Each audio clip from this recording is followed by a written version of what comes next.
동지들 반갑습니다. 오늘 이렇게 아침 일찍 서둘러서 이 모란공원 열사묘에 참석하시느라고 수고 많으셨습니다. 향후 일정은 지금부터 12시 정도까지는 문전 소장님을 모시고 마석 모란공원 열사묘역 참배 및 문전 소장님의 말씀이 있으시면서 한 바퀴 도는 시간들을 갖겠습니다. 그 후에 차로 이동하셔서 식당에 가셔서 점심 식사하시고 난 후에 또 차후로 또 말씀드리겠습니다.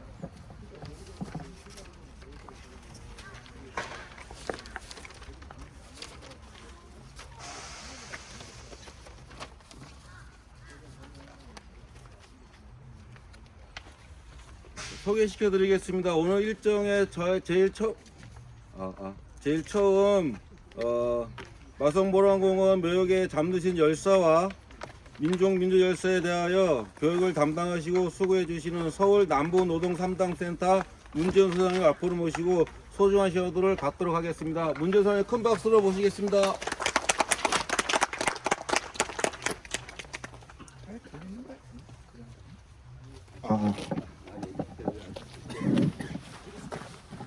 보통 이렇게 둥글게 이렇게 하는데 이렇게 되니까 좀 어색하긴 하네요.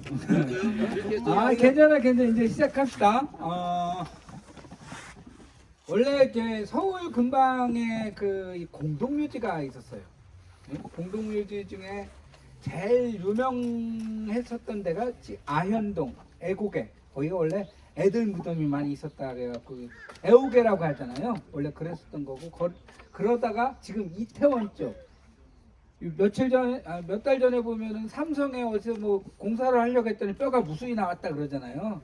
고기가 저기에서 그러다가 일제 시대 들어서면서 이제 서울이 꽉 차면서 망우리 이렇게 이제 밀렸던 거거든요. 그리고 우리나라 최초의 공원묘지라는 이름을 쓴 데가 여기예요. 그 전에는 그냥 공동묘지였죠, 그죠?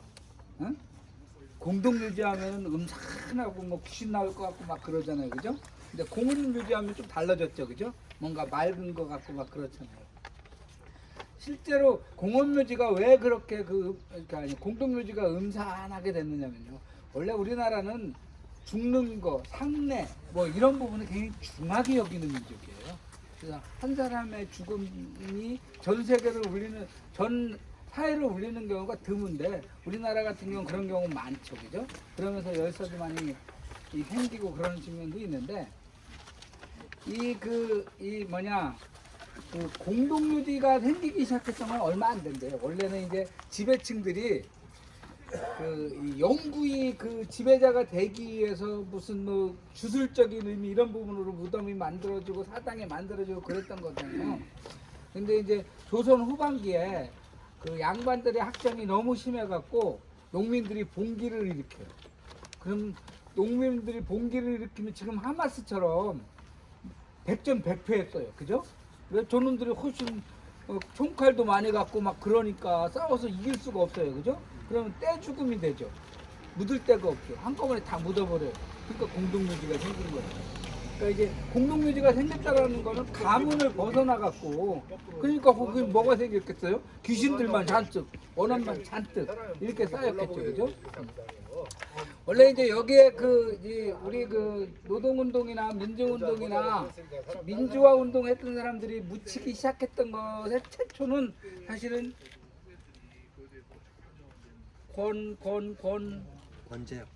권재혁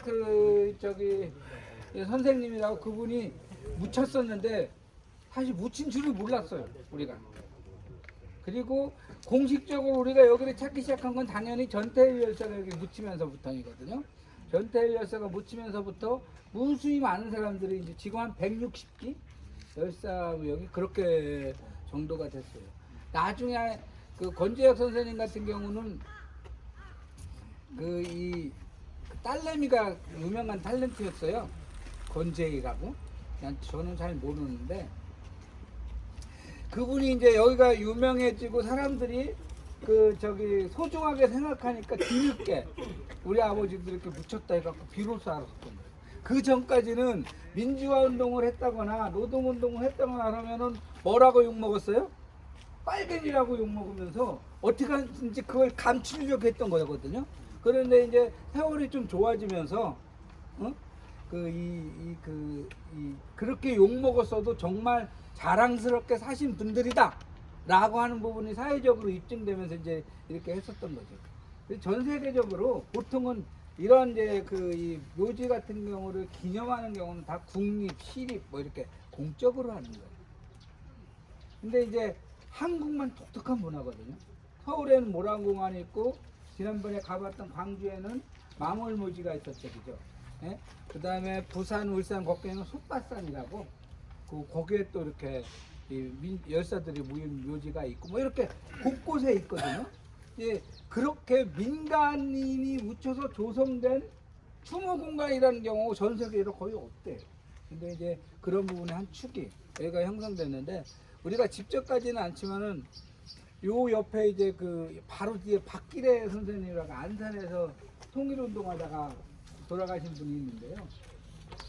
그분이 돌아가신 지 2주인가? 이제 그때 모시러 왔다가 끝나고 저쪽 비정규직이어서 보고 다시 나왔는데 몇 사람이 이제 무덤에 이렇게 하면서 다시 댁을 지내고 있더라고요. 그래서 궁금해서 가봤더니 박기래 선생님들의 자식들이 뒤늦게 와갖고 자기들 가면 이렇게 대례를 지낸 거예요. 근데 물어봤더니 자기들의 아버지가 이렇게 훌륭한지 몰랐대요. 마을 사람들이, 동네 사람들이 이렇게 할줄 몰랐대요. 큰 딸이 얘기를 하는데 자기는 평생 간첩 딸이라고 얼마나 국악을 갖고 살았는지 모른다. 그런데 아버지가 돌아가시고 나서 모란공원에 묻히는 거 또 사람들이 이렇게 추모하는 거 보고 그러지 않으셨구나, 너무 자랑스럽다 이걸 느꼈다 그러더라고요. 어느덧 모란공원에 묻히는 거는 가문의 역사적 영광이 되는 이런 측면이 된 거예요. 굉장히 소중한. 근데 이제 원래 전태일이 여기를 맨 처음에 묻혔을 때도 이게 나라가 뭐 부자도 아니니까요. 부지나 이런 거를 따로 마련할 수가 없어갖고 나라가 마련해줬는데 여기가 서울에서 딱 1970년대 백리길이라고 하는 거는요, 지금 부산 가는 것보다도 먼 길이에요. 차가 있어 먹어야 돼. 여기 지금 우리가 온 길이 서울하고 춘천의 유일한 구도로였거든요.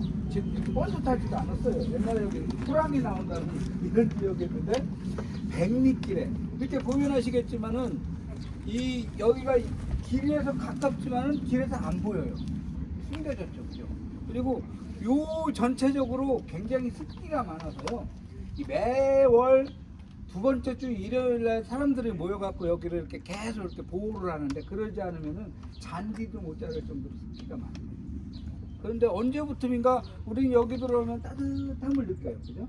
그래서 우리 동네 우리나라 기관들이 모여갖고 여기는 좋은 묘터가 아닌데 지기가 바뀌었다, 묘지가 바뀌었다, 기운이 바뀌었다 그러더래요. 그래갖고 그게 왜 그럴까 했더니 우리 전태일 동생 전태삼이라는 분이 있거든요. 이분이 어느 날 그런 얘기 하더라고요. 매일 저녁에 160명의 열사들이 전태일 묘소 앞에서 원탁회의를 한대요. 그래갖고 우리 우선들 어떻게 하면 잘 살 수 있게 해줄까? 우리 사회에 어떻게 하면 좋게 해줄까? 맨날 이렇게 얘기하다 보니까 습기 많은, 음기 많은 이 지역도 따뜻한 공간이 된 거다. 이렇게 얘기를 하는데 정말 중요한 게 뭐냐면 저 뒤에 보면은요. 이거는 어디냐? 표지 하나 있죠, 그죠? 네? 누구라고 돼 있어요? 민우. 우리나라 이주 노동자들 초창기 노동조합을 만들면서 이 밴드, 음악 밴드를 이주 노동자 밴드를 만들었어요. 근데 이제 불법 체류자라고 추방당했어요. 그리고 거기에서 죽었는데 자기는 여기서 묻히고 싶다 해서 시신은 못 묻히고요. 팻말만 이렇게 했는데 이 민우가 이 대한민국에 산 시간이 18년이에요. 그런데 18년 동안 살았는데도 이 불법 체류자라고 쫓겨난 거예요. 살인도 그 공소시효가 15년이잖아요. 그죠? 그런데 불법 그 체류나 이런 거 보면 18년을 살아도 추방이잖아요. 그래서 무슨 하려고 온 것들이 온 사람들이잖아요, 그죠? 그 불법 그라고 얘기하는 사람들은 꼭 그 생각도 해야 돼요. 우리가 가끔 보다 보면은 미국으로 이민 간 사람들, 브라질로 이민 간 사람들 엄청 고생해갖고 겨우겨우 이렇게 살고 있다 이런 얘기 하잖아요. 그거랑 똑같은 거예요. 그런데 추방당하기도 하고 막 그랬어요.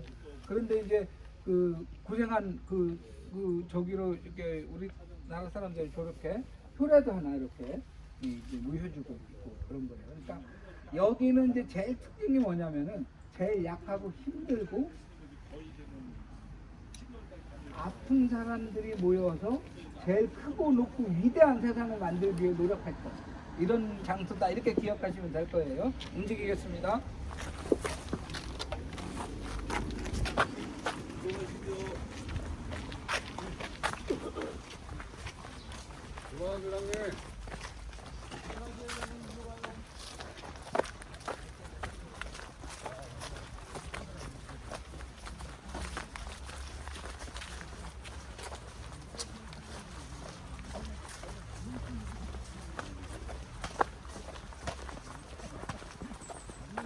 제가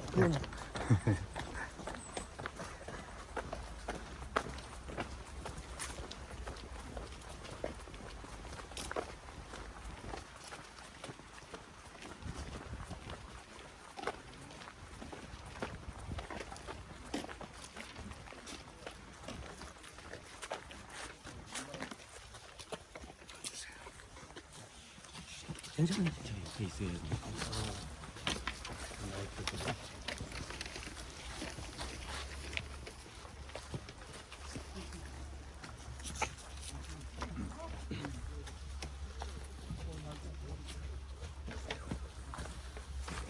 그 옆에 보면 이만수 노동열사라고 있어요.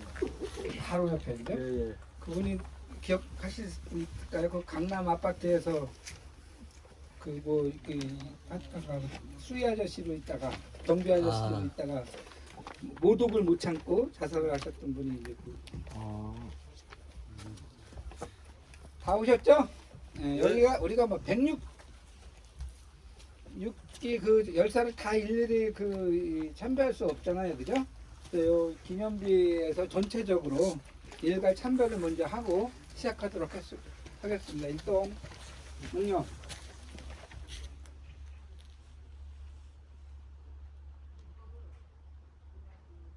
바로 한번 읽어보세요. 아주 좋은 글입니다. 그리고 요 옆을 한번 보세요. 우동민 열사라고 중증 장애인 자립활동가 이렇게 되어 있어요.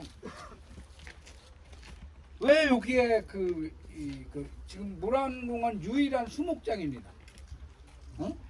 근데 여기에 왜 이렇게 묘소가 여기에 있을까요? 원래 여기 들어오시려면은 이거 사고 저거 하고 막 하면 1,500에서 2,000원 있어야 돼요. 지금 더 올랐을 거예요. 우리 세상에서 제일 가난하신 분들은 공식적으로는 수녀님이고 두 번째가 장애인들이죠, 그죠? 여기 들어오고 싶어서 들어올 수가 없어요. 그래서 어떻게 하겠어요? 그래, 뼈라도 여기에 있고 싶다 해갖고 몰래 와갖고 수목장을 하고 갔어요. 그런데 장애인들이 올라올 수 있는 최고의 높은 데가 여기에요. 이제 우리 시작이잖아요. 근데 장애인들은 휠체어를 타고 여기까지밖에 못 올라와요. 그러니까 여기에다가 뼈를 심었을 수밖에 없었던 이런 거거든요. 아주 상징적이라고 생각한 게 제가 우리 모란공원은 또는 노동조합은 노동운동은 가장 아프고 약하고 힘든 사람들의 단결이라고 했잖아요, 그죠?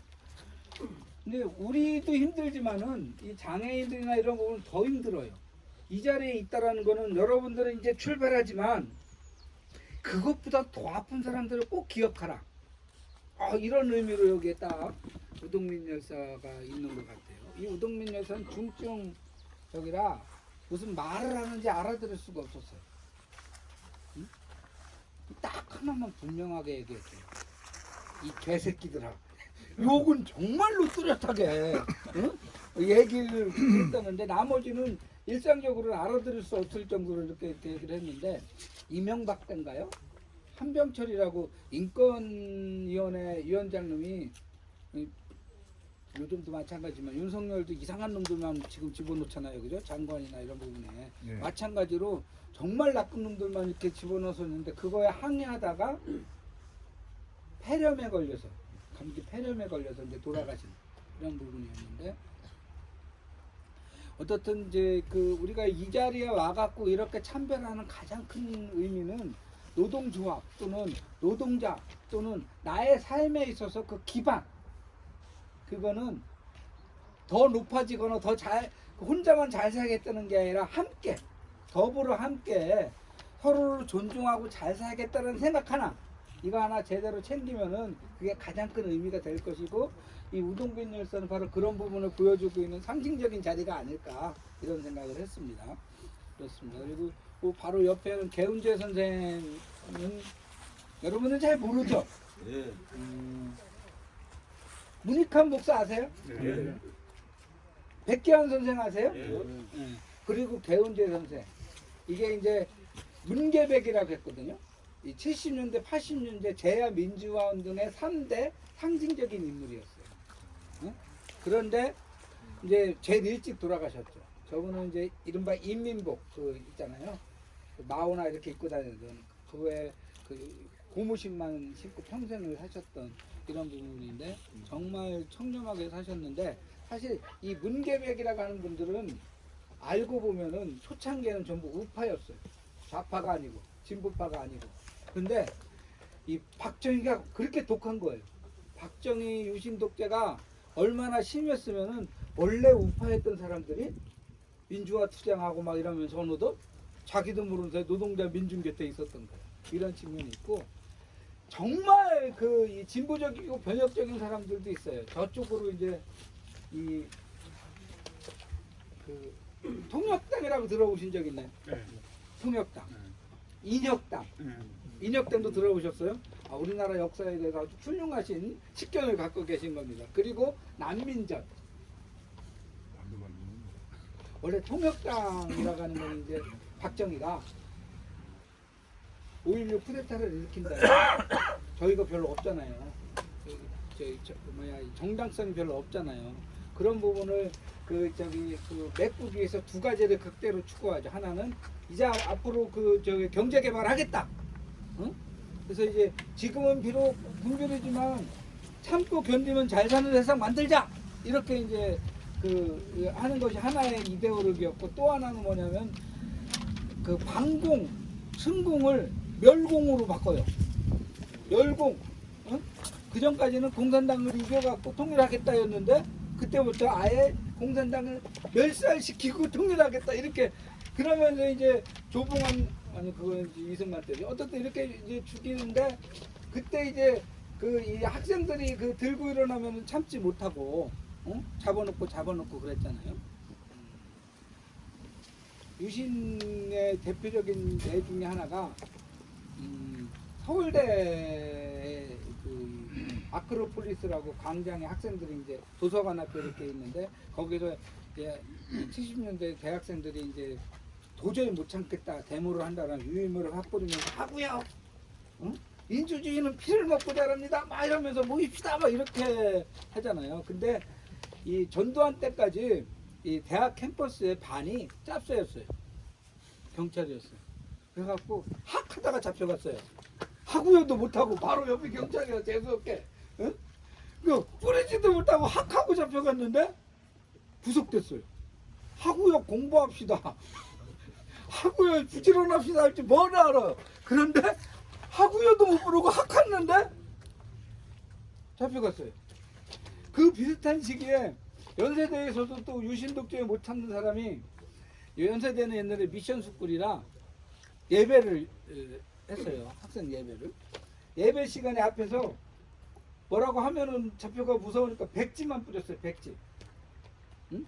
백지만 뿌렸는데 바로 또 잡혀갔어요. 그리고서는 불에 비춰본다. 물에 이렇게 본다. 혹시 그 암호로 썼을까봐 별별 했지만 그러나 백지였어요. 응? 그런데도 구속됐어요. 혐의가 뭘 것 같아요? 선거. 응? 2심 전심 유언비어 육부죄예요. 1심 전심으로 했다 이거요. 어? 그때 백지를 하고 구속됐던 사람이 지금 민주당 국회의원 하고 있는 누구요? 그 을지로위원회가 하는 우원식이? 우원식이가 그때 연세대 학생으로 그걸 그렇게 했었던 거예요. 하구여라고 했던 사람 제가 불행히 이름을 모르겠네요. 어떻든 그런 정도였던 거예요. 어? 그러니까 이제 그런 거에 맞서서 아니 그러니까 그 학생들 뒤에는 빨갱이가 있다를 입증해야 될 거 아니에요. 그래서 이제 통역당이 만들어진 겁니다. 통역당이. 그 다음에 이제 74년에 민청학년이라고 해서 이철이나 이런 사람들이 막 사형당하고 그러잖아요. 유신헌법 반대한다고. 그때 학생들만 했다면 약하잖아요. 그죠? 뒤에 빨갱이 있다 해갖고 만들어지는 게 인혁당이에요.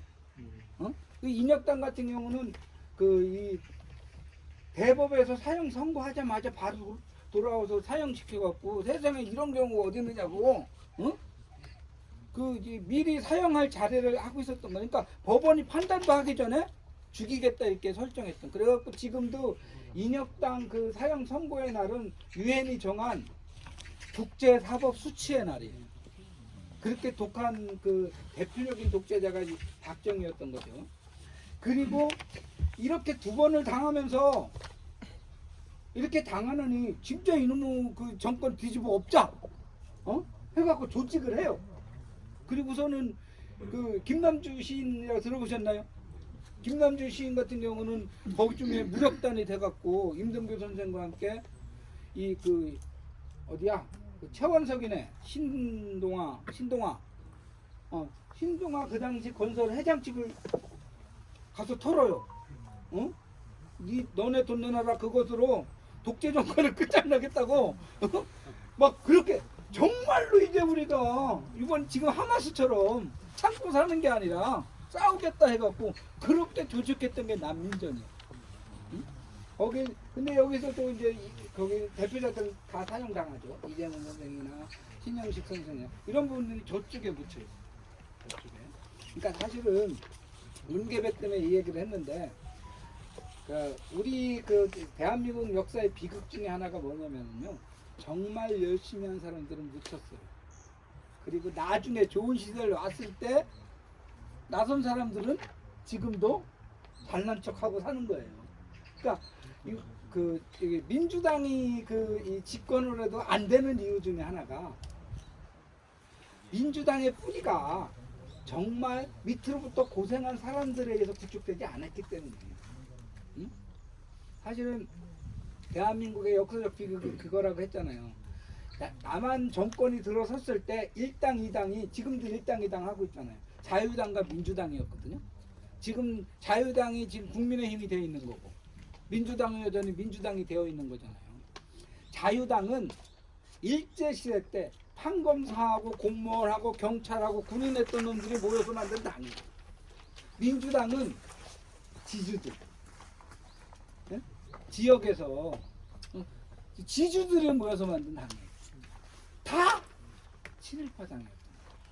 야당이라고 해서 친일파가 아니고 집권 여당이라서 친일파 했던 게 아니고 정말로 친일파가 아닌 사람들은 북한으로 갔거나 아니면 6.25 전쟁을 통해서 양민학살인 뭐니 해갖고 다 죽여버렸어요.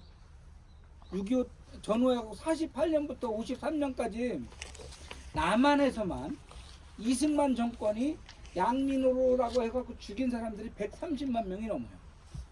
우린 그걸 몰라요. 130만 명이 넘어요. 다 죽여버린 거예요. 그래서 전태일 열사가 중요한 게 뭐냐면은 다 죽은 다음에 20년 지난 다음에 그렇잖아요. 20년 지난 다음에 최초로 이제 다시 우리 민주주의를 얘기하고 노동자를 얘기하고 민중을 얘기해야 된다고 도단한 새싹 같은 존재예요. 전태일이. 그래서 새로운 세상이 열린 거거든요. 우리가 거듭하면 이제 애국심이다 막 이런 얘기 하잖아요. 지금 이제 이 윤석열이나 이런 친구들은 45년 8.15가 중요한 게 아니라 48년 8.15가 중요하다 이렇게 얘기를 하잖아요. 그죠? 왜? 48년에 대한민국이 정부가 수립됐기 때문에 이 출발이 바로 우리의 국가적 당국 자부심의 근거다 이렇게 생각하는 거거든요. 근데 천만의 말씀입니다. 대한민국이 만약에 자랑스럽다고 한다면요. 언제부터 자랑스러운 거냐면은 1960년 4.19 때부터 자랑스러운 거예요. 4.19를 통해서 처음으로 민주주의가 사람들의 입에서 국민의 이름으로 제기됐잖아요. 그죠? 그래서 우리 대한민국이 자랑스럽고 애국의 근거가 있다고 한다면 4.19, 80년 광주, 87년 요랑제 이런 부분들 속에서 한국을 선진국 또는 좋은 대상으로 밀고 왔다. 그 역사가 자랑스러운 거예요. 그래서 87년에 만들어진 지금 헌법은 전문에 뭐라고 되어 있어요? 3.1운동하고 4.19가 대한민국의 헌법적 정체성, 정통성이라고 되어 있거든요. 3.1운동 뭐예요? 반제, 반일, 민족해방운동이에요. 그죠? 외국으로부터 이 침략은 우린 참을 수 없다. 자주적으로 살겠다. 이런 건데 아직도 대한민국은 한미동맹이 제일 숭고하다고 지랄 박박거려요. 남의 나라 군대가 우리 땅에 있는 게 뭐가 좋아요?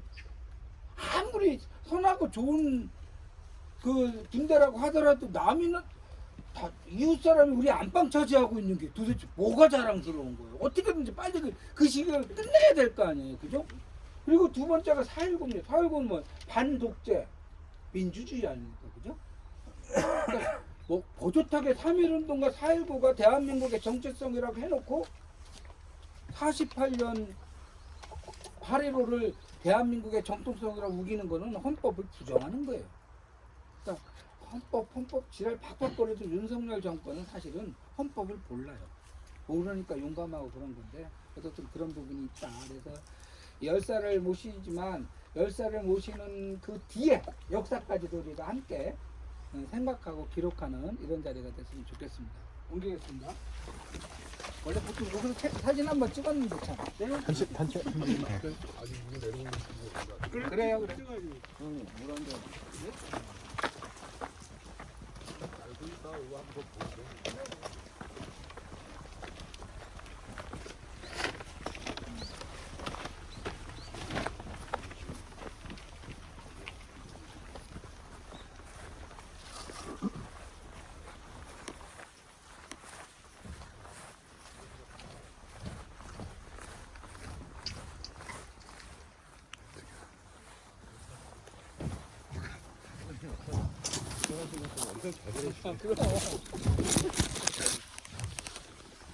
이쪽으로 다 이쪽으로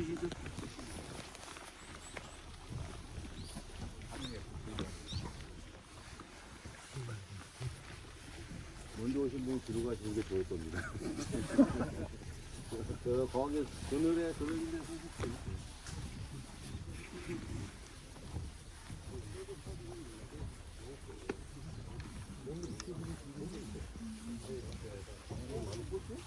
안으로 자꾸 들어가셔요. 그래도 오세요.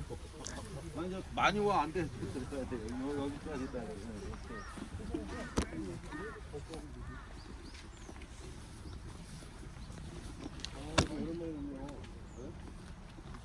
조금 더 들어오시죠. 먼저 좀 조금 다음 거로 하고 시작하겠습니다. 여기 잘 뜬다. 이 허세영 열사 이름 들어보셨어요? 지금 그 우리 그 박영환 열사를 모시고 있죠, 그죠? 근조 달고 있는 것도 그런 겁니다. 근조 단 사람이 없어 지금. 같은 공공노조 그 조합원인데 동지애가 없었던 게. 물좀 놔야 됩니다. 이 그 방영환 동지도 택시 노동자였잖아요, 그죠? 허세영 열사도 택시 노동자였어요. 택시 노동자였는데 이 원래 열사들은요 잘 나갈 때는 안 죽어요. 지금 열사는 비정규직 노동자 아니면은 비정규직은 아닌데 비정규직만도 못한 대우를 받는 택시 노동자들이 지금 짓고 있는 거예요, 그죠? 응? 원래 이 택시 기사나 버스 기사나 타짜 그 직업이었잖아요, 그죠? 지금부터 그러니까 민주노조가 생기기 전까지는 우리 그 공돌이 공손이쯤은 우습게 여기는 직업이었습니다, 그죠? 근데 지금은 이제 대기업 뭐 현대자동차나 기아자동차 이런 사람들의 그 소득의 3분의 1쯤 되나요? 어때요? 네?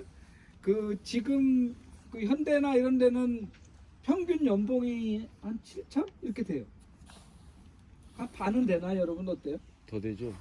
그건 더 돼요. 다행이네. 택시 기사는 그것도 안 돼. 옛날에는 막장 직업이 뭐였을까요?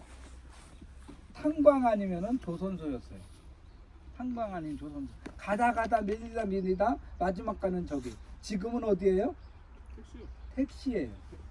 응? 택시 같은 경우가 요즘 운전이 보편화됐잖아요, 그죠? 뭐 하다 망하면은 마지막으로 할 수 있는 게 택시예요. 응? 그래서 택시가 정말 그 힘들어요. 이쪽은 원래 이제 그 도급제냐 아니면 산학금제냐 아니면 월급제냐 이런 거 갖고 엄청 싸워갖고 월급제라고 그 저기 결정한 지가 법으로 만들어진 지가 20년도 넘어요. 근데 처음에 민주택시라고 그 공공에 있지 않고 그 어디 서비스 연맹인가 그쪽으로 가 있는 민택이란 사업장에서는 월급제를 했었거든요. 근데 언제부턴가 밀려갖고 지금은 민택에서도 월급제가 실제로 그 작동되지 않고 다시 산학금제로 다 돌아갔어요. 산학금제로. 제가 이제 노동상담 하잖아요. 택시 기사들 그 현실을 보면 얼마나 기가 막히냐면은 원래 이제 이렇게 보통 교대되잖아요. 오전 그 야간 뭐 이렇게 밤 이렇게 돌리잖아요. 근데 이제 그거 귀찮다고 한 사람한테 몽땅 이게 이제 도급제예요. 한 사람이 2인분을 이렇게 하고 마치 자가용처럼 개인 택시처럼 이렇게 돌아가는 그러면은 산학금을 2배로 내야 되잖아요. 그죠? 근데 그거 아프거나 이렇게 못하면은 그거를 전부 자기가 토해내야 돼요. 근데 어떻게 토해내면 돈을 갖다 주는 건 아니에요. 회사가 갑을 처리를 해버려요. 월급에서. 그래서 6개월, 한 달에 23일씩 꼬박꼬박 일을 했는데 6개월 지나고 나니까 빚만 1,000만, 갑을만 1,000만 원이 넘었대요. 열심히 일했는데 회사한테 줄 빚만 1,000만 원이야. 이런 그 월급 명세서를 갖고 어떻게 하면 좋습니까 하고 와요. 황영한 열사는 정말 제가 개인적으로 생각하기에 진정한 꼴통이었습니다. 어? 나는 법대로 하겠다. 그래서 월급제 아니면은 편법을 안 받겠다. 이렇게 혼자 싸우신 거예요. 월급제 아니면은. 그래갖고 저기 법대로 근무를 했더니 월급이 100만 원도 안 됐죠. 최저임금이 160만 원인데 100만 원도 안 돼요.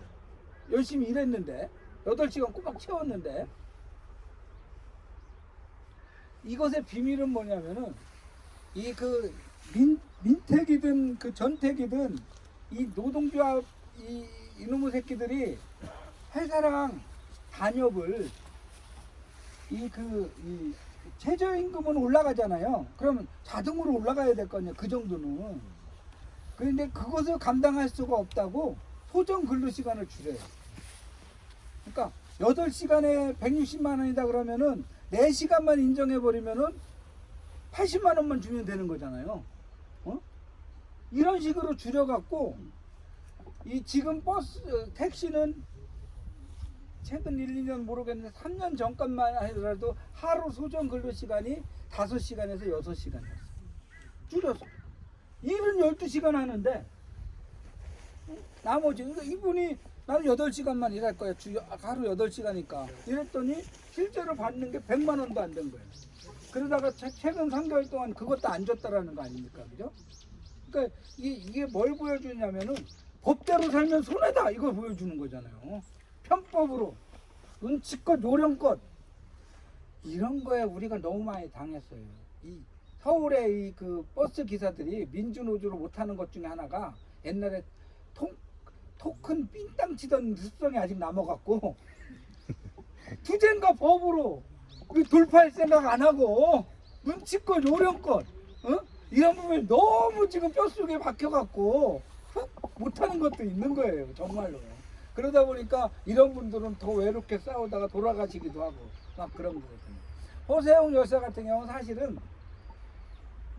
이 택시 그 자체보다는 택시 기사를 하면서 그 사회적인 운동, 민주화 운동 이런 부분에 신경을 더 많이 썼어요.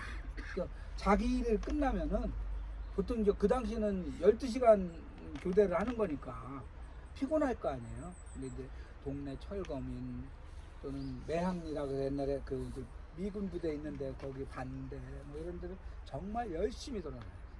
이분이 이제 그 저기 사업장이 그 관악구 현대시장 은천길인가? 거기 그 통로 그쪽에 있거든요.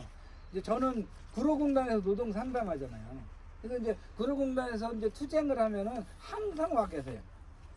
조용 말도 없어요. 사실은 남자들이 바깥에서 말도 없이 순하고 조용히 착한 사람들은 문제예요. 고집만 세고 말 하나 집에 가갖고 폭군이 되기도 하고 막 그래요, 그죠? 근데 이분은 다행히 가정이 없었어요. 혼자 사시니까. 그러다가 뭐 때문에 이제 그 분신까지 가게 되느냐면 FTA 그 한미 FTA를 반대한다고 해서 이렇게 싸우는데 아까 오다 보면 저쪽 강 건너 산 위에 굉장히 높은 호텔 하나 있잖아요. 하이아트 호텔이잖아요. 이태원 맨 위에. 거기서 마지막 도장을 찍는 날. 이 모든 지식인들이나 뭐 유명한 사람들은 반대하다가 안 되면 그만두면 되지. 이렇게 생각을 했었는데 진정한 노동자였던 허세웅 열사는 자기가 생각하기에 이거 하면은 정말 우리나라가 더더욱 외세에 종속되고 우리는 그 더 못 살 텐데 택시는 더 막장이 될 텐데 이게 도장을 찍힌다는데 왜 이렇게 조용하지? 이러면 역사에 뭐가 남지? 나라도 이렇게 거죠. 그 유서를 2개 남기는데 이 뒤에 그 어딘가 있을 텐데 이 중요한 그 유서를 두는데 첫 번째는 노조한테 유서를 남기고요. 또 하나는 그 국민들한테 남기는데 그 노조한테 남긴 유서는 처음에는 공개를 안 해갖고 또 난리가 났어요. 왜냐면은 허세웅 열사 입장에서는 노동조합도 마음에 안 들어 죽겠는 거예요. 응? 그 뭐 이렇게 연대도 안 하고 싸움도 안 하고 막 이런 거에 대해서 그래서 이 유서에 뭐라고 되어 있냐면 노조도 나를 알아주지 못한다. 응? 노조도 나를 알아주지 못한다. 뭐 이런 게 써 있어요. 그러니까 처음에 노동조합이 자기 욕한다고 감췄던 거예요. 근데 욕을 하든 칭찬을 하든 유서는 다 공개를 해야죠, 그죠? 나중에 공개를 했는데 그런 거고. 이제 어떻든 이분한테 그 자랑스러움은 자기 단사 노동조합이 아니고 민주노총 자체였어요. 유서에서 나온 거에 의하면은 이거 아주 중요하거든요. 나만 우리 회사만 이거는 사실은 노동조합을 만드는 의미가 아직 다 살아나지는 않는 거예요. 노동조합은 함께 잘 살아야 되잖아요, 그죠? 네? 그런 부분을 하려면은 그 산별노조, 공공운수노동조합으로 단결할 줄 알아야 되고 민주노총으로 단결할 줄 알아야 되는 건데 우리 머릿속, 우리 마음속에 이런 부분이 쉽지 않아요. 당장 눈앞에 걸리는 거 많고 내 코가 석자고 이런 거 많잖아요. 근데 그게 너무 답답했던 거죠. 또 하나는 이제 아까 말한 매항리 또는 배추리 미군 부대 그거 싸움에 열심히 했었거든요. 그랬더니 자기를 화장해서 전국에 있는 미군 부대 앞에 뿌려달라. 나는 밤마다 일어나서 귀신이 돼서 미군들을 몰아내겠다. 뭐 이렇게 저기를 써요. 근데 뭐 그게 뭐 좀 지나치다도 할 수가 있는데 이분 마음 속에는 그러니까 이게 내가 이놈의 세상 분하고 억울하지만 져서 죽는 게 아니다. 응? 죽어서라도 싸우겠다. 이런 뜻이 있잖아요, 그죠? 열사 정신이라는 건 이런 겁니다. 그래서 열사는요 결단코 패배한 사람이 아니에요. 꼭 명심하셔야 돼요. 어? 우리 노동자들한테 패배한 거는 회사 편으로 돌아서는 거예요. 그게 패배한 거예요. 어용화되는 거 이게 패배한 거예요. 열사들은 오히려 목숨을 걸고 직진한 겁니다. 저 탄압과 착취의 벽에 내 한 몸 부서져라도 조그만 틈이라도 내놓고 말겠다. 이런 단호한 결의로 투쟁로로 직진한 거기 때문에 패배한 게 아닌 거예요. 우리한테 진정한 패배는 뭐라고 했어요? 투쟁을 포기하고 어용화되는 게 진 거예요. 이 생각 꼭 했으면 좋겠습니다. 공개겠습니다. 우리들 소중한 시간입니다. 하고 싶은 얘기 많겠지만 디프리장이나 가서 하시고 지금은 좀 집중해 주십시오. 미리 만들어놨어요.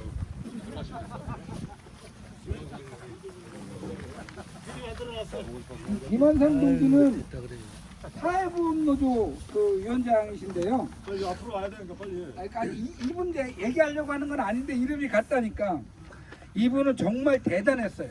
어느 정도로 대단했느냐면은 사회보험노조 노사교섭단위에서 말이 안 통한 거예요. 나중에 박태영인가 전남도지사 했던 이제 그 당시 이 보험공단 사장이었는데 거기서 말도 안 듣고 말도 안 통하는 답답하다고 저 패버렸어.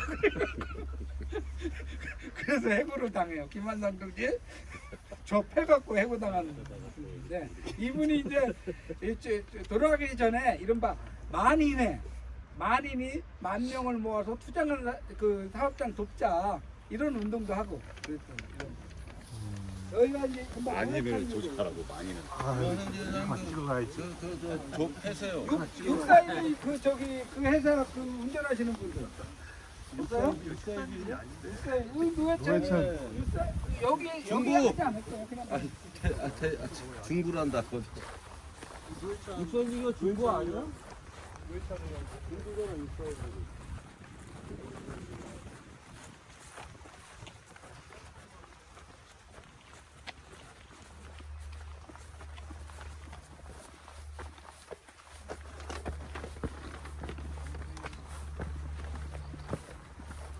습기 많은 장소가 이렇게 양지가 돼 버렸네. 그런데도 이런 거 봐요. 안 좋아가지고 이런 것들은 금지.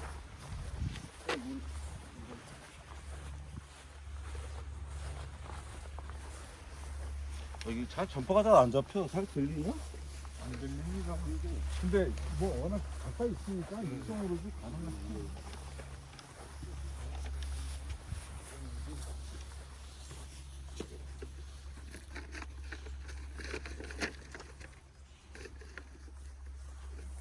먼저 온 사람이 저렇게 좋은 자리 차지하는 거. 전 자리를 내준 겁니다. 근데 차지한 게 아니고. 자, 빨리도 오세요. 일정 길어집니다. 몇 시에 지금? 10시 55분입니다.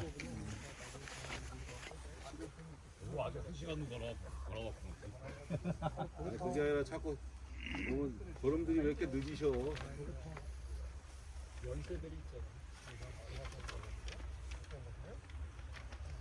같이 저기 하는가 보네.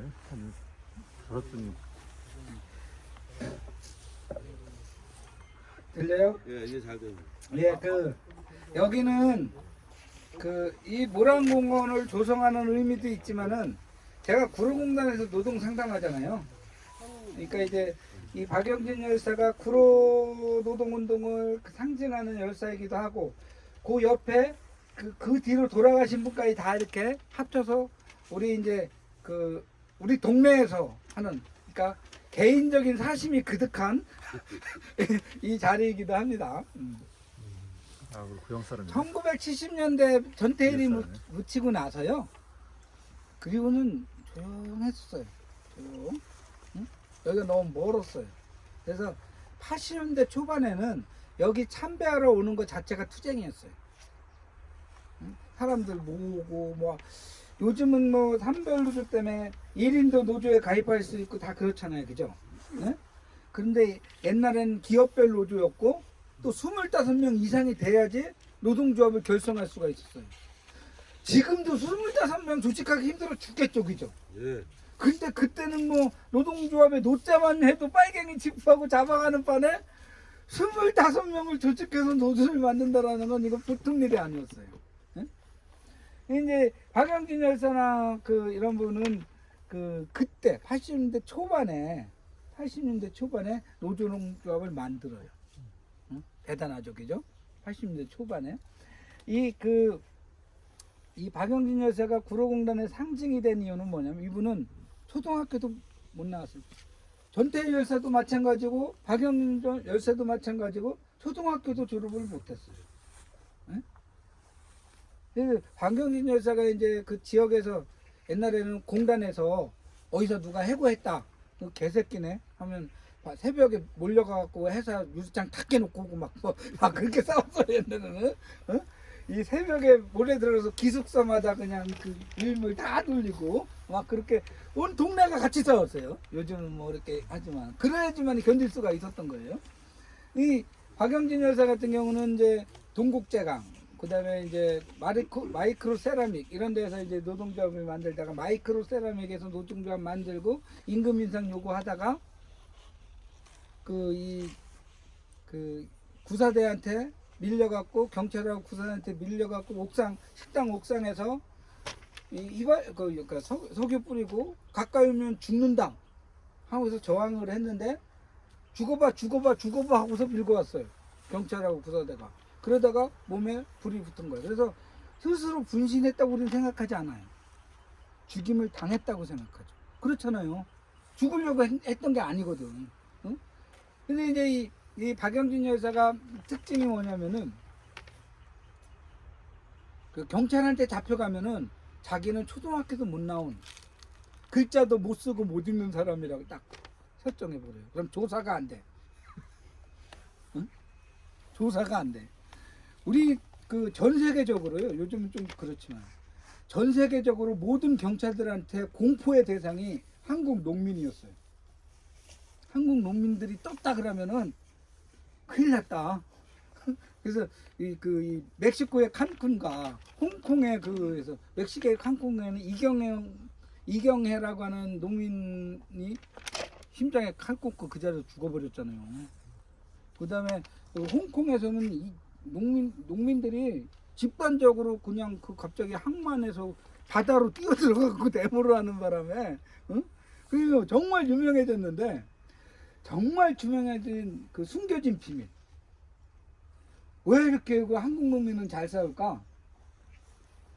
아무도 영어를 할 줄 몰랐대. 그래서 거기서 길 잃으면은 국제 미아야. 깃발 떴다 그러면 그걸 절대 안 놓치는 거야. 그러니까 그게 경찰 앞이든 뭐든 흐트러지지 않고 끝까지 갈 수 있는 힘. 응? 영어를 몰랐다는 거. 경찰을 힘들게 했던 거 뭐냐면 영어를 모르니까 잡아갔다 조사가 안 돼. 조사가 안 돼. 그래서 어떻게 보면은요, 알아야 힘이지만 무식도 힘이에요, 그죠? 응? 다른 생각, 잔생각하지 말고 한번 결심했다 그러면 툭 넘어갈 수 있는 힘.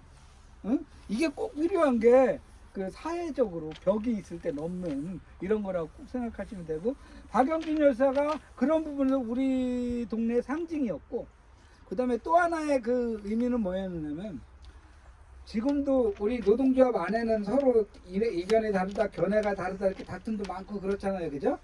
뭐 없는 거 아니잖아요, 그죠? 그때도 마찬가지였어요. 우리 지역에서는 이제 그 적극적으로 정치 투쟁을 해야 된다라는 선의련과 지금은 아직 준비할 때다라가는 남노련 뭐 이렇게 갈라져 있었거든요. 근데 이제 노동조합을 만드는 속에는 뭐 그런 게 없었어요. 그래서 이제 노동조합들이 이제 임금 인상 투쟁 그에 어떻게 할 것인가라고 해서 공동 수련회를 가거든요. 그래서 이제 그때는 공장마다 그 사정이 다르니까 유일하게 할 수 있던 게 뭐냐면 시기 집중이었어요. 응? 교섭날을 날짜를 맞추고, 응? 쟁의행위 들어가는 날짜 맞추고, 공동으로 집회하는 날짜 맞추고, 이 시기 집중을 통해서 저항할 수밖에 없었거든요.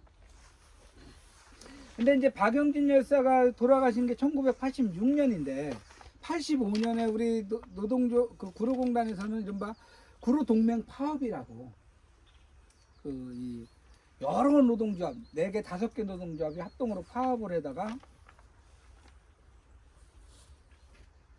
몇십 명이 그 구속되고 1,500명이 해고되고 수천 명이 블랙리스트에 오르고 막 그런 일이 있었어요. 응? 우리 그 노동조합이 이렇게 보편화된 건 1987년 7, 8고 노동자 대투쟁이 있었기 때문이에요. 그죠? 많은 사람들이 1987년 하면 6월 항쟁만 기억해.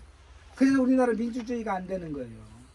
6월 항쟁 뒤에 7, 8고 노동자 대투쟁을 통해서 대한민국의 민주노총이 만들어진 거예요. 그때 만들어진 1,500개 이상의 노동조합이 임금 인상을 1993년까지 매해 15% 이상 올렸어요.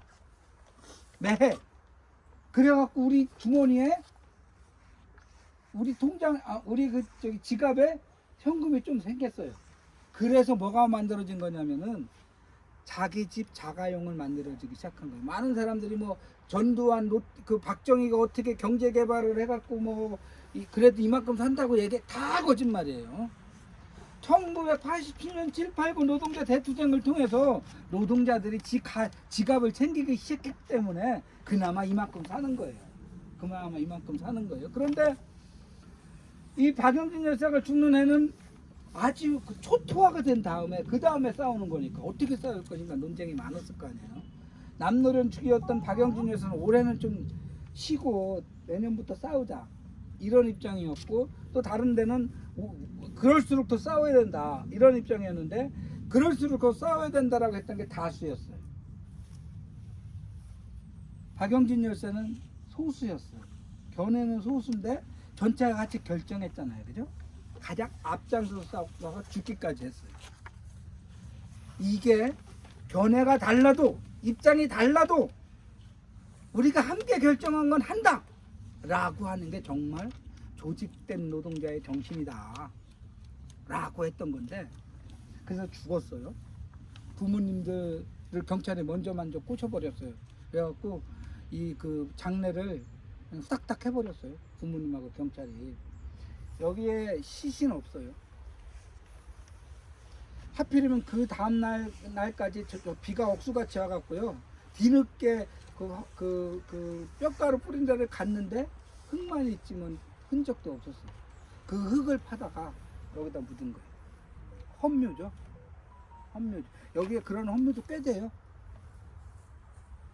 안치홍 같은 경우가 대표적인데 서울대에 나온 친구인데 그 노동자들 연대하러 이렇게 도움하다가 갑자기 실종됐어요. 경찰이 그 잡아가고 죽여버린 거라고 우리는 추측하는데 입증할 증거는 없어요. 21년인가 23년이 지난 다음에 묘소를 만들었어요. 엄마가 이제 그만 기다리란다 해갖고 그 친구가 그 학교 학장했던 책 뭐 공책 이런 거 갖다가 묻어갖고 그 헌묘 공묘죠. 그죠? 아직도 우리는 못 찾은 시신이 굉장히 많아요. 요 옆에 최우혁 그 열사가 있는데 그분 같은 경우는 그 이 군대 갔다가 의문사를 했어요. 근데 엄마가 그 다음에 또 그 한강에 투신을 해요. 근데 이유가 뭐냐면은 그 당시 그 전두환에는 뭐라고 했느냐면 네 자식 이렇게 두다가는 빨갱이 간첩된다. 응? 지금 이 친구 이렇게 우리가 잡아갈 텐데 군대 보낼래? 감옥 보낼래? 이렇게. 그러면 부모님들 차라리 군대 갔다 오면은 지금 지나가면 정신 차려갖고 또 공부 열심히 하지 않겠나 이런 생각 할 거 아니에요. 그래서 엄마가 열심히 얘기해서 군대 보냈는데 거기서 녹화 사업으로 죽어버린 거예요. 그러니까 엄마가 무슨 생각하겠어요? 내가 죽였다 생각하죠. 그죠? 못 참는 거예요. 이게 박정희 전두환 때 실상이었던 거예요. 응? 그런데도 뭐 그때 때문에 잘 산다 이런 개 같은 얘기죠. 박영진 열사도 막 그 엄마 아버지가 경찰한테 혹해갖고 아무것도 모르는 영진이를 이 주변에 나쁜 놈들이 꼬셔갖고 내 아들 죽였다고 원망을 했다가 실상을 알고 나서 실상을 알고 나서 저기 박창호 열사가 이 박영 열사의 아버님이에요. 응? 이 그 금천 경찰서고 옛날에는 남부 경찰서였는데 남부 경찰서 앞이 밤마다 시끄러웠어요.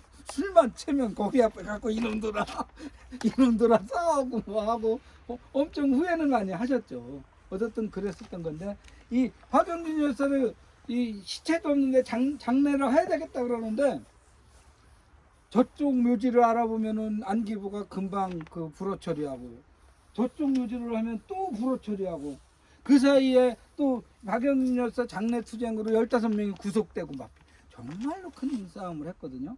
그런데 갑자기 전태일 열사 어머님, 이수선 어머님이 다 필요 없다. 우리 태일이랑 합장할 거야. 하고 여기까지 온 거예요. 이 이수선 어머님이 그 좀 영험한 게 있어서요. 이 이석규 우리가 지난번 광주 있을 때 이석규 열사 얘기 들었잖아요, 그죠? 이한영 열사랑 동갑내기다. 이석규 열사가 대우조선 거기인데 거기를 2만 명의 경찰이 삥 둘러싸고 아무도 못 오게 했는데 엄마 혼자만 거기를 들어가신 거 어떻게 들어갔는지도 몰라. 응? 마찬가지로 박영진 열사 죽은 다음에 그 저기 한강 성심병원 이런 데를 완전히 삥 둘러싸갖고 아무도 못 들어가는데 나는 영진이 엄마야 하고 들어간 거예요. 뭐 경찰이 엄마인지 아닌지 모르잖아요. 그래서 들여보낸 거예요. 그래서 죽기 전에 마지막 그 이 영진이 손을 잡고 그러니까 이제 태일이 엄마라고 하니까 얼마나 또 그 죽어가면서도 영광스럽겠어요. 응? 뭐 이런 거 저런 거 다 합쳐갖고 이수선 엄마가 아이, 우리 태일이랑 합장시킬 거예요. 여기까지 온 거예요. 그랬더니 이 상여가 여기까지 온 거예요. 상여가 어쨌든 그 이렇게 보면은 길 가운데잖아요. 그죠? 비켜서지도 않았잖아요. 그죠? 요 상여가 있는 요 자리에서 안기부 그 당시엔 그때는 안기부예요. 국정원이 아니라 여기를 허락하겠다 해서 여기가 만들어진 거예요. 그 길 가운데잖아요. 그 과정을 보면서 그게 1986년인데 이수선 엄마는 진짜 우리 노동자들의 엄마구나 생각했어요. 말로만 하는 게 아니고 응? 전태일과 박영진 전태일은 노동조합 없는 시절의 노동자였거든요. 전태일 정신은 정말 시작하는 정신이에요. 박영진 열사는 노조를 만들고 조직화되면서부터 하는 거. 그래서 조직된 전태일, 박영진, 시작하는 노동자 전태일 이렇게 우리는 기억하고 있어요. 그래갖고 이제 이 박영진 열사는 저의 그 동네 사람이라는 사심도 있지만은 이 그때 이후 박영진 열사가 여기 묻히고 나서 모란공원 전 세계로 알려지기 시작한 거예요. 그리고 정말로 억울하게 죽었다거나 의미 있게 죽었다고 하는 사람들은 전부 모란공원으로 오기 시작하는 거죠. 그 다른 데 묻혔던 사람들도 일로 오고 막 그렇게 이장도 하고 막 그렇게 되는 이유. 언제부터인가 우리 마음의 고향이고 자부심이고 자랑스러움이고 휴식이고 결의가 됐던 모란공원이 바로 전태일 죽음 이후 박영진 열사 때문에 그리고 그걸 엮는 이수선 어머니가 있었기 때문에 이게 형성된 거다 이렇게 얘기할 수 있습니다. 옮기겠습니다.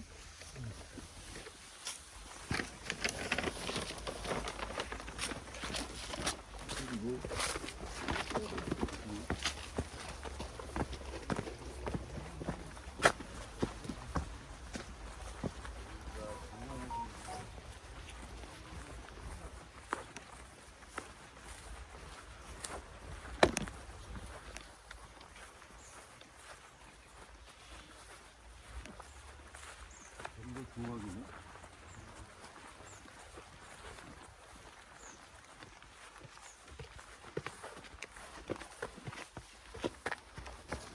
너무 안 하네. 여기 학년으로 여기다 옛날에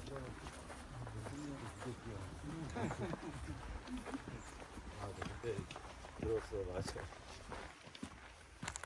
이쪽으로 할게. 이렇게.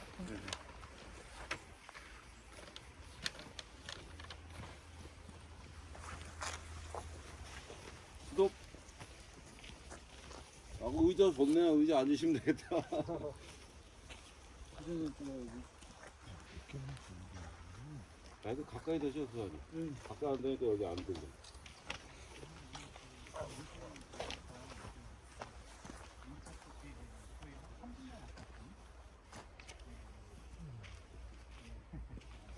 일등 상품권 준다 그러면 제일 먼저 올 거야.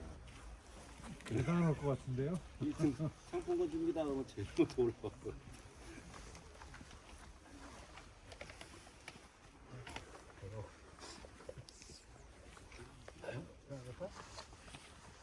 잘 들으세요. 오늘 여기서 문제 나가요. 잘 들으신 분은 맞출 것이고 못 맞추면 창피당하는 거예요. 그냥 건성으로 왔다는 것밖에 안 되니까 잘 기억하세요.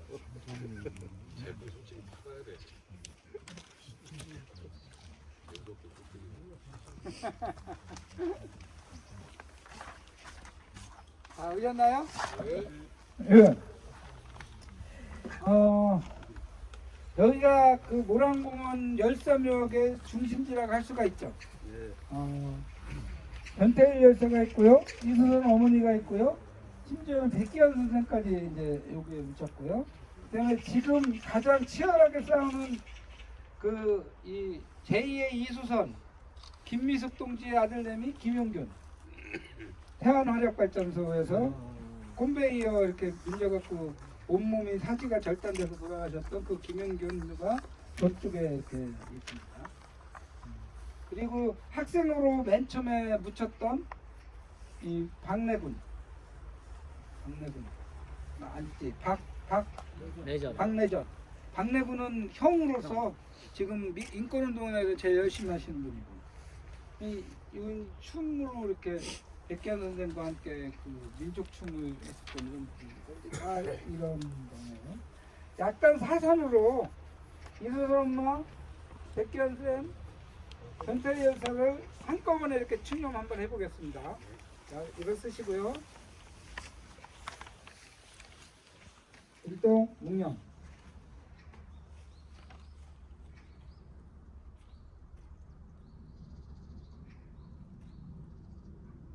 바로 이제 편히 앉으셔도 돼요.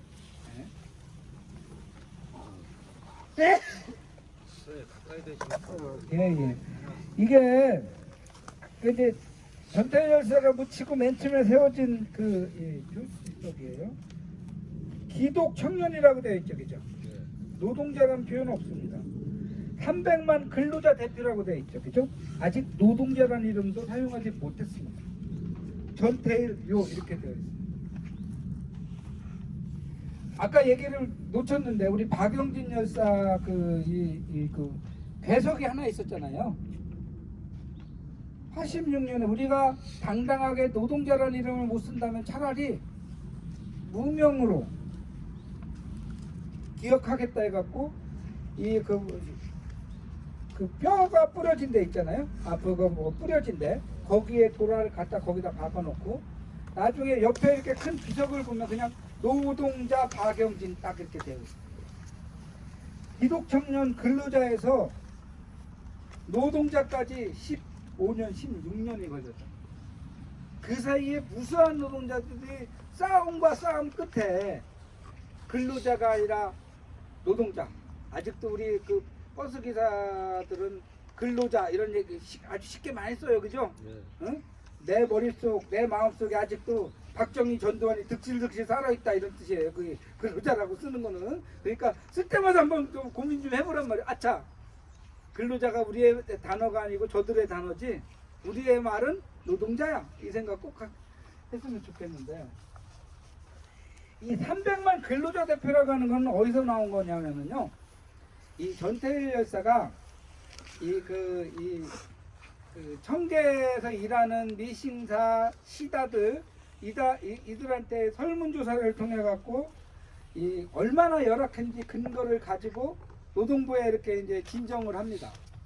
그랬더니 그 당시 한국일보인가 어딘가에서 관심을 가지고 하다 보니까 그 공무원은 뭐라고, 노동부 공무원은 뭐라고 부르죠? 근로감독관이 부른 거예요. 그러니까 전태일이 그래도 내가 근로감독관을 만나러 갔는데 명함은 파야 되겠다. 명함을 팠는데 뭐라고 쓰지?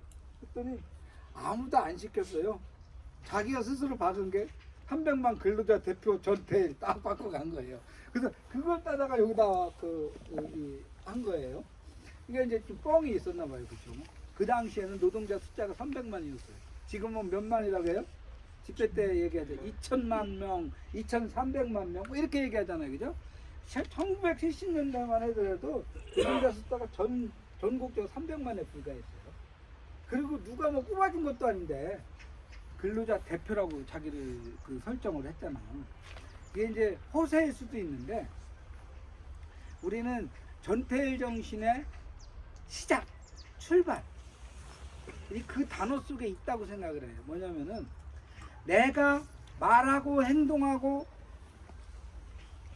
실천하는 것 하나하나가 오직 나의 이기적인 욕심이 아니라 우리 모든 노동자의 이해와 입장을 대변하는 행위다 라고 생각하고 움직였다 이거예요. 여러분들 이 민주노총의 조합원이 됐다라는 거는요, 민주노총의 조합원이 됐다라는 거는 회사 내에서 아 저 새끼 저거 귀찮은 놈 무서워서 피했냐 더러워서 피한다 해갖고 신경 더럽다고 신경 안 쓰고 이렇게 외면하는 그런 존재가 아니에요. 민주노총 조합원이 됐다라는 얘기는 우리나라에서 최초로 정말로 민주주의를 경험한 사람이라는 뜻이에요. 민주주의와 관련된 교수도 누구도 입으로나 글로만 배운 거지 몸으로 배운 적이 없어요. 우리나라에서 유일하게 민주주의가 실천되고 구성되고 지지고 볶고 민주주의가 싸우고 있는 데는 노동조합 안밖에 없어요. 그래서 노동조합 조합원이 됐다는 얘기는 나의 이해득실을 키운다라는 것도 있지만은 내 행위 하나하나가 노동자 전체를 대표한다. 또는 거기에 방불하는 존엄함을 갖고 있다라는 생각을 꼭 하셔야 된다는 얘기예요. 전태일에서는 300만 근로자 대표라는 단어 속에 내 하나하나의 언행이 나의 이해가 아니라 모든 노동자의 이해를 대표하겠다라는 결의를 보여준 거예요. 이런 걸 뭐라고 하냐면은 계급의식이라고 하는 겁니다. 노동자 계급의식 많이 들어보잖아요. 그죠? 그런 뜻. 나를 넘고 우리 회사를 넘고 전체 버스 기사들을 자기 속에 응집시키는 생각과 정신, 이게 계급의식인 거예요. 전태일 열사가 이 유서를 썼을 때 유서가 세 종류가 있다가 직접 유서를 쓴 건 없어요. 죽음을 결심한 순간에 일기에 남긴 기록물, 이게 이제 3번에 걸쳐서 있어요. 유서가 3장이다 이렇게 얘기를 하는데 마지막에 적은 거에 뭐라고 표현했냐면 나를 아는 모든 나요, 나를 모르는 모든 나요, 이렇게 적었어요. 나를 아는 모든 나요는 쉽죠, 그죠? 나 주변이에요, 그죠? 근데 만약에 여기서 끝쳤다고 한다면은 전태일이 아니겠죠. 나를 모르는 모든 나요. 나 우리 회사 버스 기사 많이 아니고 전국에 있는 버스 기사 전체 내가 몰라도 이렇게 호칭을 해요. 이게 두 번째 계급의식이에요. 노동자는 노동조합을 통해서 내가 전체고 전체가 나예요. 이런 부분을 제대로 자각하는 걸 우리는 계급의식이라고 해요. 전태일 열사가 바보회를 만들고 싸움을 하다가 뒤통수 맞고 해고를 당해요. 이게 벌써 두 번째 해고였는데, 그리고 나서 다른 데 취직하려고 했더니 블랙리스트 돌아서 취직이 안 돼. 막 유언비에 별걸 다 하면서 제일 중요한 거는 바보회를 같이 구성했던 사람들이 다 떠나. 해고당하죠. 일자리 못 얻죠. 동지들이 배신을 하죠. 그래서 전태일 열사도 청계천을 떠나요. 이것 중에 제일 힘든 건 뭐예요? 해고당한 전태일이 힘들었을까요? 취업 못하는 전태일이 힘들었을까요? 자기 곁을 떠나는 동지를 보는 전태일이 힘들었을까요? 3번. 그래요, 여러분들. 제가 맨날 하는 얘기 있잖아요. 마지막 어떤 결단을 할 때 이 결단이 등산에서 돌을 오를 때 우위로 잘려갖고 자기를 죽여서 전체를 살리는 건지 밑을 잘려갖고 남을 죽여 나만 사는 건지 이 생각 꼭 하라고 했잖아요. 그죠? 나를 모르는 나,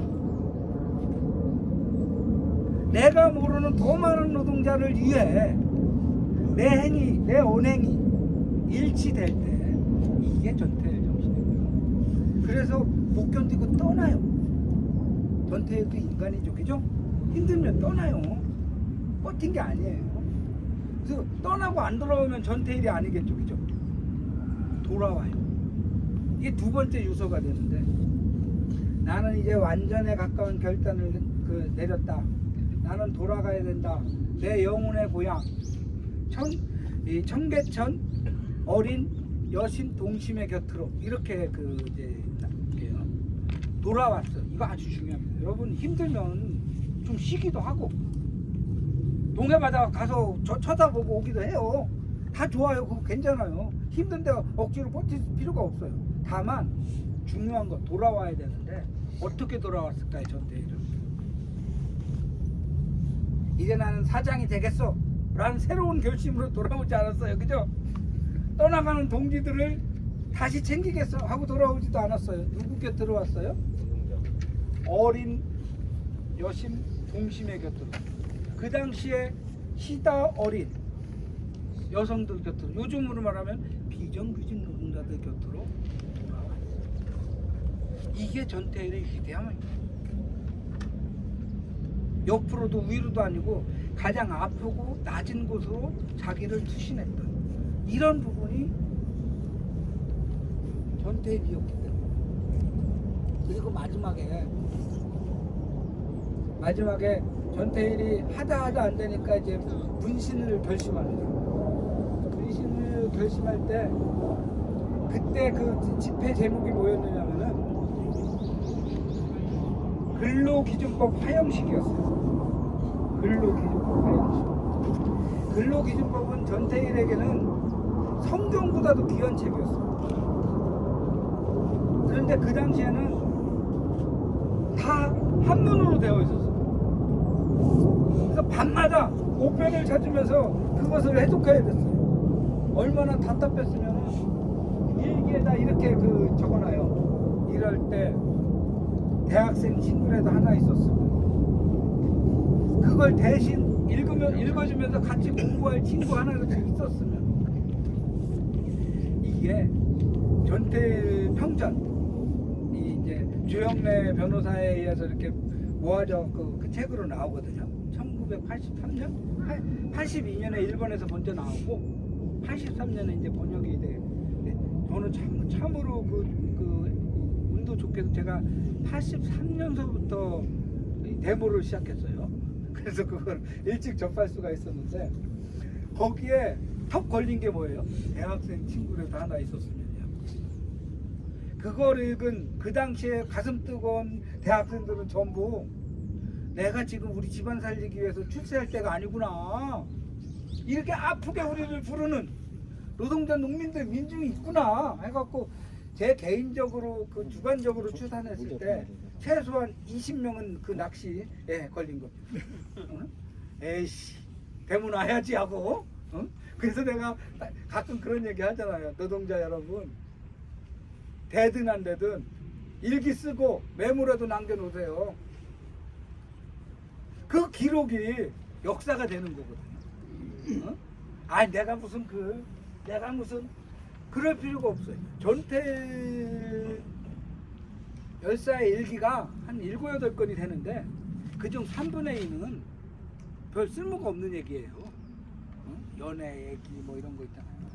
우리가 읽는 거는 그 많은 일기 중에 3분의 1도 안 되는 부분 발췌해갖고 모아갖고 의미가 있게 이렇게 돼갖고, 지금 전태일이 어떤 사람이에요? 1987년, 88년 연세대에서 5만 명의 87년 투쟁의 투사들, 노동자들이 5만 명이 이 작업복 딱 입고 와갖고 혈서를 쓰면 노동해방 하면서 이제 이 투쟁을 시작해요. 그게 전노협이 되고 민주노총이 된 거거든요. 저절로 된 거 하나도 없어요. 그때 최초로 내걸었던 그 구호가 뭐냐? 내가 바로 전태일이다. 이런 거. 그때 노동자들이 내가 바로 전태일이다. 왜? 지금 제가 이렇게 얘기했었던 바로 그 정신으로 살았기 때문에. 그리고 마지막에 그 성경보다도 중요했던 근로기준법을 태워버리겠다 선언을 해요. 그럼 뭐가 남을까요? 이제 이미 있는 것, 저들이 만든 것에 의지하거나 의존하지 않고 우리 노동자들이 새롭게 법이든 세상이든 만들어 가자 라고 하는 결의가 그 근로기준법 태우기에 담겨 있었던 거고, 그것에 대한 답답함이 자기 몸에까지 불을 질러버립니다. 자식은 23살에 죽었는데 그 뒤 23년, 30년 동안 쉬지도 않고 싸운 우리 어머니, 이수선 어머니가 있습니다.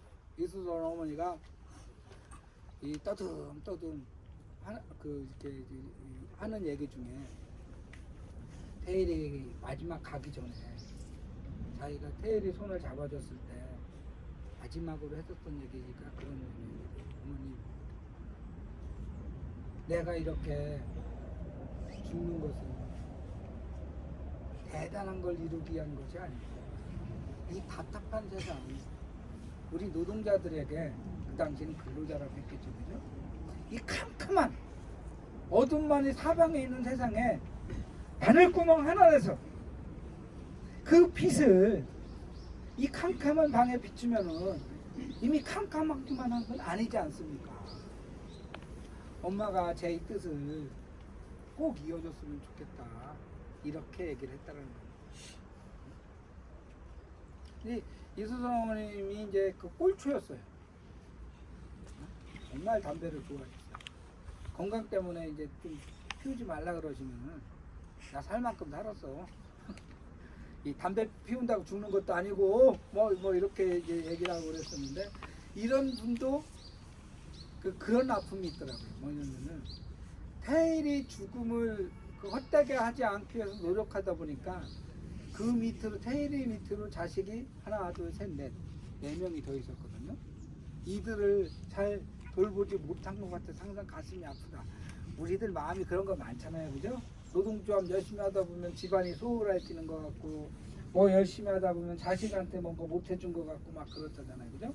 그거는 어떤 의미에서 어쩔 수 없는 여러 가지 요건이 있는데, 어쨌든 이수선 어머님은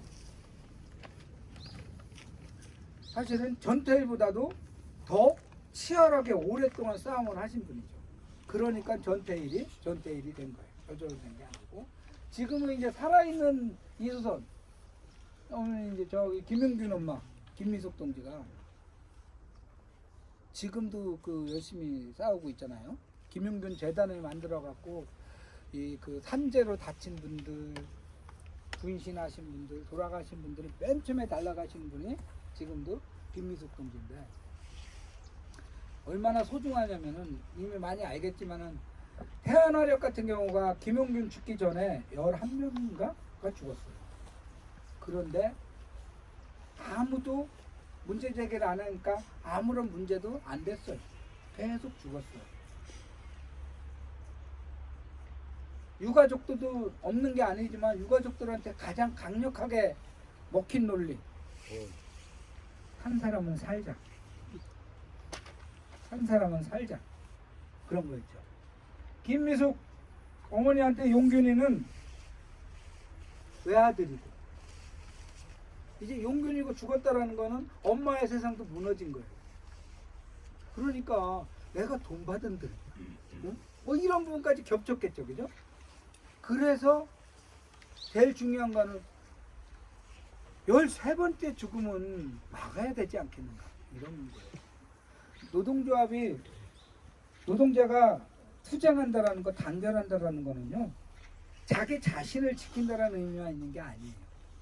그걸 통해서 거기와 영맞는 모든 노동자가 지켜지는 거거든요.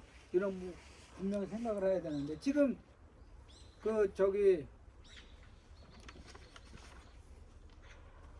그 서대문의 그 BL 그룹 옛날에 대림건설 거기 본사에 방영환이 아니고 강복영이라고 하는 이 젊은 노동자가 산재로 죽었는데 이놈들이 사과도 안 해갖고 투쟁을 시작했어 지난주에. 응? 강복영이라고 29살짜리인데 대학원 박사과정을 내년부터 시작하는데 그 사이에 아르바이트 나갔다가 7층인가 8층인가 창호 갈다가 떨어져 죽은 거예요. 29살. 그런데 그 죽음 때문에 확인해 봤더니 중대재해 그 처벌법이 발효된 지 2년 됐거든요. 2년 사이에 대림건설에서 벌써 5명인가 6명이 그렇게 죽었어요. 그런데 아무도 안 싸우니까 우리 몰라. 그러니까 이 이제 그 80 다 된 노인 엄마하고 누나 딱 둘만 있더라고요. 이분들 또한 결심을 해요. 뭐라고? 7번째 죽음은 막아야 되지 않겠는가. 응? 그 싸움을 시작했거든요. 저는 이수선 열사, 김용균 열사 어머님 그리고 이 강보경 열사 어머님들은 정말 훌륭한 우리 어머님들이라고 생각해. 왜? 멈추지 않았으니까. 산 사람은 살자라고 하는 극단의 이기주의, 가족주의에 머물지 않았기 때문이죠. 이런 부분들이 살아서 우리나라를 그나마 이만큼 살만하게 만든 것일 수 있어요. 무슨 뭐 권력자들이 만들어주는 세상이 아니고 결국 누군가가 모르게 어디서 조금이라도 좋아졌다 그러면은 어디서 어떤 노동자가 정말 끈질기게 싸웠구나 라고 생각하셔야 돼. 저절로 되는 건 하나도 없다라는 거 이 생각 꼭 했으면 좋겠습니다. 그런 것을 다시 새길 수 있는 이런 부분이 이 자리였다고 생각하고요. 그 다음에 이제 백계환 선생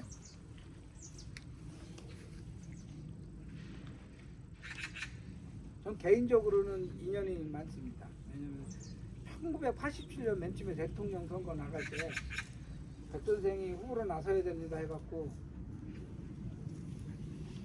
연신내 그 뒤쪽에 동 이름이 뭐죠? 가자동이 아니고 뭐지? 네? 진관내동. 네, 기자촌 있는데 그 동 이름이 뭐죠? 진관동. 네, 진관내동. 진관내동에 집이 있었어요. 내 그 집 전거농성을 일주일 했습니다. 후보로 나가야 되니까. 그래서 그 인연으로 제 결혼식에 그 줄에 이렇게 보여주고 했는데 사실 그때는 마음에 안 들었어요. 90년대, 그러니까 80년대 후반, 90년대 초반에 뭔가 건달 같고 막 그런 느낌이 많았는데 백 선생이 우리한테 소중한 건 뭐냐면요. 나이가 들수록 멋있어져. 나이가 들수록 헌신적이어져요. 우리 좀만 지나도 이제 젊은 것들이 해야지 내가 뭐 이렇게 자꾸 뒤로 물러서잖아요, 여러분들. 그죠? 현장에서 그렇죠, 그죠? 근데 이 나이가 들수록 반볼에 나가려고 하는 유일한 어르신 백기환 선생님. 그래서 저는 정말 훌륭한 선생이다 이런 얘기를 했고, 그 다음에 이 한발떼기라고 하잖아요. 한발떼기. 응? 춤추는 사람한테 첫 발이 제일 소중하잖아. 세상에서 제일 어려운 일은 처음 하는 일이에요. 경험하는 일이 제일 어려워. 여러분들 첫 면허 따고 첫 운전할 때 제일 힘들었죠, 그죠? 네. 운전하는 중에, 그죠? 응? 무서웠습니다. 무서웠죠, 그죠? 네. 왜? 처음 하니까. 근데 뭐 몇 년만 지나면 있다 있고 하고서 핸들 휙휙 돌려버리죠, 그죠? 응? 세상에서 제일 힘든 거는 처음 하는 일. 그때 필요한 게 용기예요. 지나가 아무것도 아닌데 그게 그렇게. 여러분 민주노조 조합원 된다고 결심할 때 그랬죠, 그죠? 아이씨, 이게 나만 독박 쓰는 거 아니야? 뭐 이거 뭐 저놈 눈빛 이상하던데 뭐 이 나만 뒤통수 맞는 거 다 그랬죠, 그죠? 어? 걱정하고 막 갈등하고. 그럴 때는 갈등하지 말고 훅 넘어가세요. 그게 용기고 의리고 그런 겁니다. 그런 걸 잘 보여주시는 우리 시대 스승이죠. 한발떼기. 그런 정신을 잘 가져갖고 이 백계환 선생님은 존경을 많이 받죠. 이 님을 위한 행진곡을 백계환 선생의 맷비난이라고 하는 그 이 시집에서 이렇게 이 황석영이라는 소설가가 그러니까 세용을 해갖고 조절을 이렇게 한 거예요.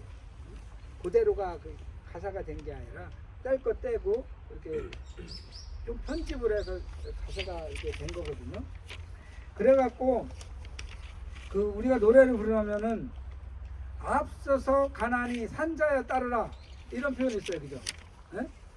그런데 원래 그 시에서는 앞서서 가난이가 맞아요. 이 시가 백계한 선생이 전두환네한테 이제 끌려 들어가서 남한산성 그 군형무소 그 지하 고문실에서 거의 다 죽어가는 것으로 그 현장을 보면서 쓴 시라고.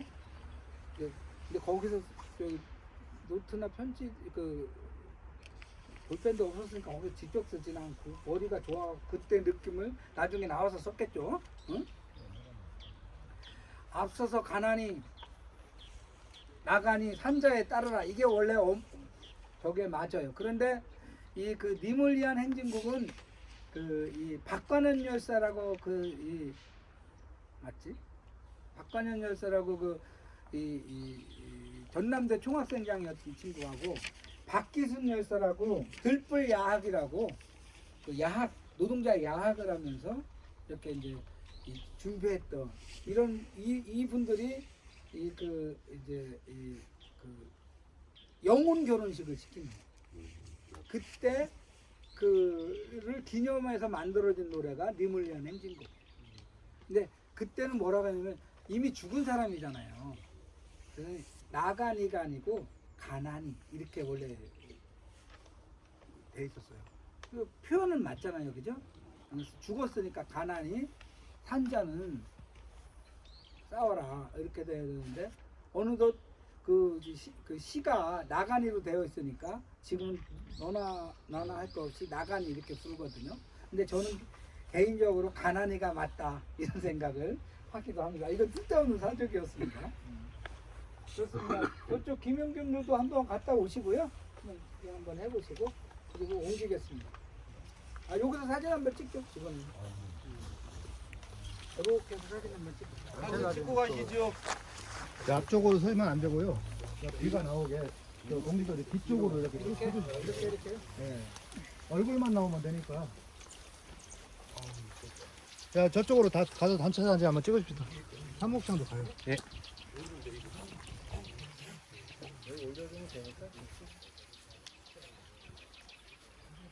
얼굴만 나오면 된대.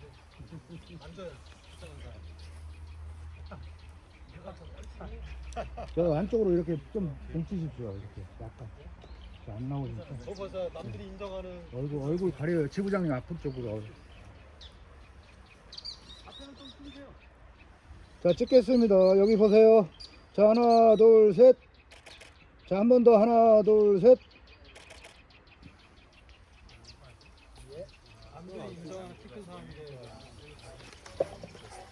항상 형이 빠져 단체 사진은. 네, 잠깐 뭐 유명균부에 갔다 오실 분들은 잠깐 갔다 오셔도 됩니다요. 그죠?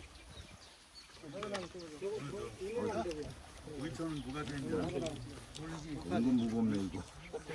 이거 은근 무거워.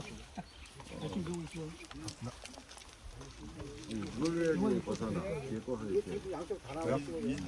그게 더 껴봤더니 작아가지고 소리가 끝나갔다가 얼굴만 쳤고 내리니까는 안 돼. 이까지 해야 돼. 빙도 있어.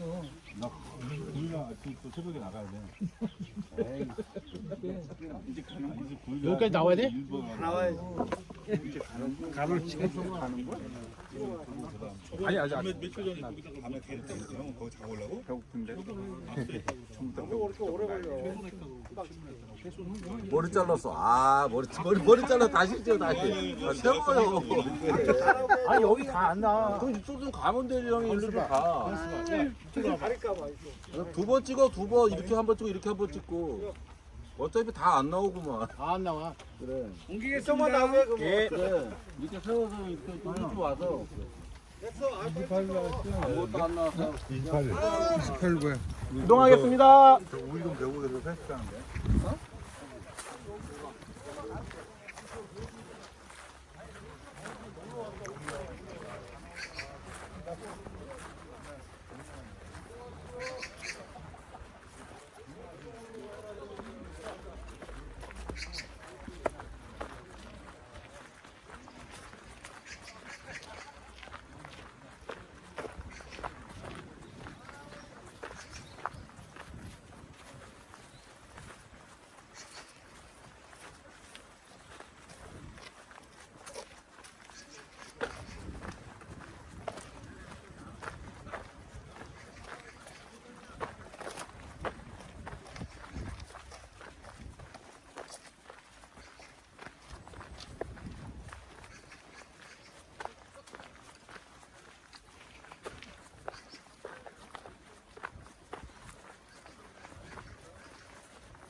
부산.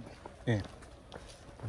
실질적으로 왜냐면 여기 들고 있는 셈인데 예. 오늘 시간이 안 돼서 여기가 이제 이정기준 했다. 예. 요거만 하면 12시가 딱 될 것 같아요. 네. 예.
금방입니다 여기서.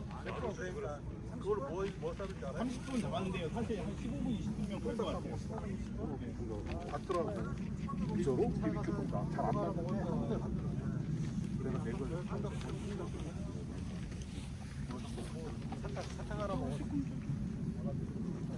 그걸 안 쓰는 기억으로 날씨를 했는데 오늘 이상 안 빠져 있어. 몸무게 15kg 갖고 운동 심하게 했더니 저혈당이 한두 번 왔어요. 아니 사탕 하나 먹어. 오늘 마지막 순서입니다. 아마 그러면 12시가 될 것 같아요. 혹시 사이버 노동자의 그 얘기 들어보신 적 있어요? 그분은 우리 박성우 선배님한테 뵙고 가시고요. 초창기 정치경제학 그 자본론 강의를 해주셨던 분이요. 저기 들어오시다 보면 검은 비석 있죠? 네. 그 위에 이제 삼성 전자 비정규직 최종범 열사의 묘고요. 여기는 이제 기아자동차 비정규직 윤주영의 묘입니다. 그러니까 여기에 이렇게 지금 가장 치열하게 비정규직 싸움을 하고 있는 사람들의 묘가 이렇게 모여 있어서 이제 마지막으로 이 비정규직 투쟁을 다시 한번 상기하는 자리로 여기 아니면은 요 바로 위에가 그 용산 학살 있잖아요. 올라갔다가 만나에 들어가시면 5분 묘가 바로 가지런히 있거든요. 예, 보통 둘 중에 하나라 해서 마무리를 이렇게 하는데 오늘은 이 노동자니까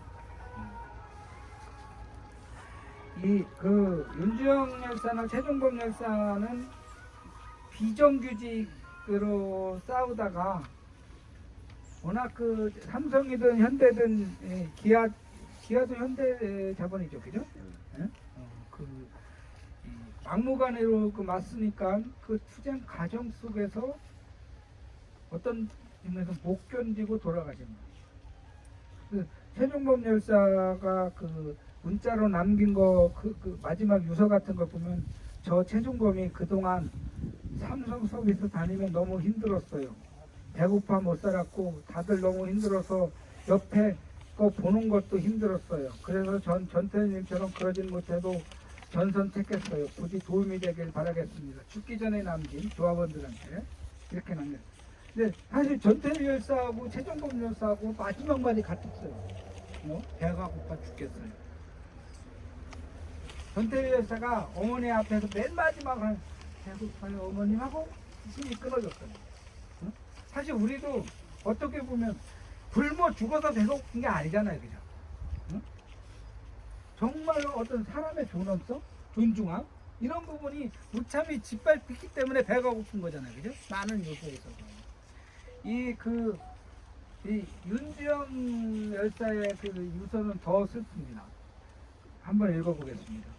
무엇을 받아도 기쁘지 않았습니다. 내 마음이 그런 것은 어쩔 수 없었답니다. 아무도 내 이름을 기억하지 않았으면 하고 구구절절을 남깁니다. 용서를 구합니다. 혹여 다만 어울리지 않는 열사의 칭호를 던지지 마세요. 잊혀지겠다는 사람의 이름으로 장사하는 일은 얼마나 잔인한 일인지요. 아마도 저는 평생 엄마를 찾아 헤맸나 봅니다. 이게 중요합니다. 조직도, 노조도, 친구도, 동지도 차갑더라고요. 허기진 마음을 채울 수가 없어 너무 힘이 들었지요. 버티는 일조차 힘이 들더라.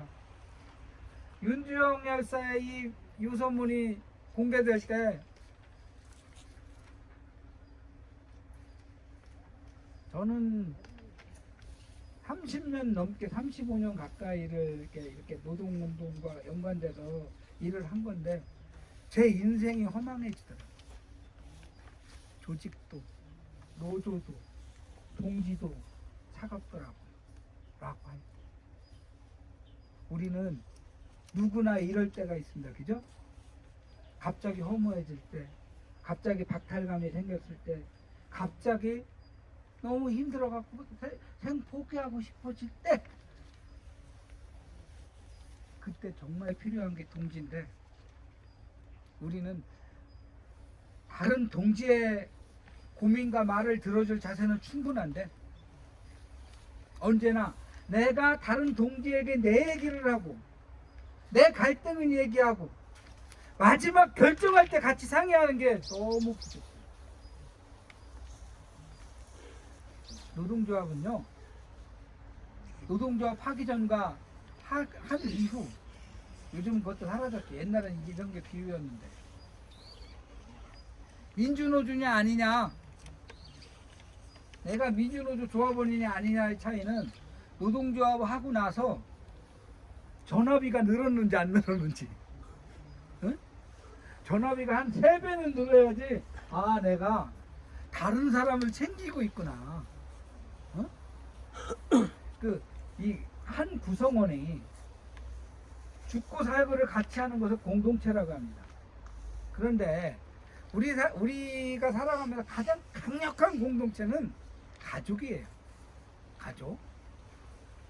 가족은 두 가지 특징이 있잖아요. 하나는 약한 사람을 우선 배려한다. 그렇죠? 아픈 사람, 애들, 노인네들 먼저 배려하죠. 그죠? 내가 돈 벌어온다고 가장이 먼저 꾸역꾸역 좋은 것만 먹는 가족은 가족이 될 수가 없겠죠. 그죠? 어? 그런 게 특징이고, 두 번째가 책임 기간이 없어요.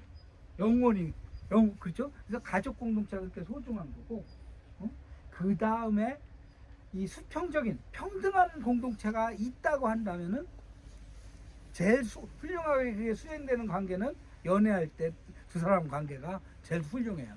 그리고 나서 있다면은 불알 친구들 빼놔. 왜냐면 거기는 아무 책임도 안 지니까. 노동조합 관계가요 제일 수평적이고 소중한 거예요. 우리는 그 소중함을 잘 몰라요. 근데 이런 분들 저런 분들, 원래 이종대 열사라고 요 옆에 기아자동차 열사가 있는데, 이런 분들은 노동조합 지키겠다고 정말 분신한 사람들 정말 많거든요. 노동조합이 생명이었어요. 그냥 보험 아니지, 복권 긁어보고 잘 되면 좋고 아니면 뭐 땡치면 되지, 이런 게 노동조합이 아니었고, 노동조합을 통해서 생을 꿈꾸고 보람을 꿈꾸고 가치를 꿈꿨던 이런 조건인데, 그런 훌륭한 윤지영, 최종범 조체도 마지막에는 외로웠습니다. 차가웠습니다. 그러니까 내가 정말 이런 노동운동이라는 걸 제대로 해봤나, 하고 있나, 이런 얘기. 그래서 이제 꼭 그런 얘기를 합니다. 여러분, 다툴 수도 있고 미울 수도 있고 싫을 수도 있어요. 그래도 3-4번 삼고초려는 얘기 알죠? 그죠? 예? 아무리 미워도 전화도 안 받아. 내 전화는 이런 경우 굉장히 많아요. 전화는 안 받아도요, 전화가 왔는지 안 왔는지는 확인해요. 그죠? 통화를 안 해도 전화가 왔는지 안 왔는지를 보면서 여전히 나에 대해서 관심과 애정을 끊었구나 안 끊었구나를 판단할 수가 있어요. 응? 두드려라 열릴 것이다란 말이 있잖아요. 그죠? 근데 우리는 종종 두드리지도 않거나 한 번 딱 두드리고 그냥 돌아서요. 너 그럴 줄 알았어? 머리에 똥만 들었을 줄 알았어? 저 새끼 뒤통수 쓸 줄 알았어? 더 냉혹하게 돌아서고 그 다음 선 쳐다도 안 보잖아요. 두 번만 더 두드려야 이거예요. 그게 같은 조합원으로 동지로서 할 일이다. 다 외롭지 않아요, 그죠? 그런데 우리는 같은 공동체인데 이 민주노총 조합원이라면 아까 민주주의의 그 저기 그 책임자라고 했잖아요. 같은 공동체인데 우리 회사에서 다른 사람은 조합원을 막내둥으로 있는 거 애들로. 근데 민주노총 조합원은 어른으로 있는 거예요. 어른으로. 부모가 먼저 삐치면 그 가족 유지되겠어요. 부모가 먼저 예민하거나 관계를 끊으면 그 어떻게 되겠어요? 바로 그런 생각 한 번 더 할 때 죽음은 구할 수가 있고 죽음은 막을 수가 있다. 이런 생각했으면 좋겠다 이런 거예요. 한 번씩 더 전화하기 뭐 이거 어렵지 않잖아요, 그죠? 한 번 더 관심 더 기울이기 이게 정말 동지애라는 거 꼭 생각했으면 좋겠습니다. 조기 가깝고 마지막에 사진 한번 찍었으면 좋겠습니다. 여러분들 일단 제 안내는 여기서 마치겠습니다. 고생들 하셨습니다. 혹시 질문 있으신가요? 소장님, 예, 여기 왜 모란공이라고 이름이 있죠? 그거는 특별한 뜻이 없어요. 예? 여기가 지역 이름 아니에요? 사립이에요, 사립. 그러니까 모란이라는 이름은 무슨 이유가 없어요? 예, 그게 없고 여기 주인이 모란공원이라고 진 건데 그래서 초창기 정말 힘들었어요. 다들 성남 모란시장에 가고 여기로 모이라고 했더니 어딨어? 막 이런 사람도 굉장히 많았어요. 그냥 지역 이름 아니에요? 가요의 모란 동배라고 그런 아 전혀 상관없어요. 저 동지도 아까 예, 질문 그러니까 이 묘역이 처음부터 민주화 묘역은 아니었었는데 민주 열사들이 여기다 이렇게 붙이게 되니까 그렇게 네, 전태일 박영진이 여기 오면서부터 그렇게 수거가 된 거죠. 원래는 처음에는 그런 그냥 일반 사립묘지예요, 사립묘지. 지금도 사립묘지. 그 얘기를 좀 더 하자면은 그 김대중 정권 때 이런 데를 모아갖고 나라가 그 돈도 되고 책임지는 묘역을 꾸리자 해갖고 여기를 사사하자 요 지역만 처음에 이렇게 했었는데 반대가 많았어요. 그 다음에 수율이 4.19 묘지 있잖아요. 그 진짜로 하자 그랬는데 강북민들이 또 반대한다고 해갖고 인천 어디로 가자 했는데 거기도 안 돼갖고 지금 어디서 조성이 됐느냐면은 이천에 민주화 그 묘지라고 구성되어 있거든요. 근데 그리고 이제 IG 톨게이트가 뚫린 게 김영박 그 당시 땅이 있다는 거 지금 비슷하게 이렇게 얘기가 되는데 그래서 나라가 그 하는 대로 갈 건가 이 사립 땅에 그대로 있을 건가 학생들은 배워서 근데 이 그 전태일 열사네하고 박종철 열사네가 우리는 여기가 소중하다 여기를 지키겠다 해갖고 여기가 지금 현지가 이렇게 된 거예요. 그 싸움도 만만치 않았어요. 정말 소중한데 국가에 의존하지 않고 우리가 우리를 만들어가는 성지. 궁금하더라고 모란이라는 이름이 어떻게 연구가 된 건지. 그 사립 자기들 맥심이 그러니까 모란공하면 딱 민주화의 성지라는 그런 생각이었는데 그래서 이름이. 근데 사실 우리는 모란시장 헷갈려갖고 모란시장이 개고기를 또 많이 발달해요. 그 동지들 아까 처음에 초입에 시작했던 장소로 다시 집결한 이후에 사진 촬영 후 이후에 이후 이동 장소를 공지하도록 하겠습니다.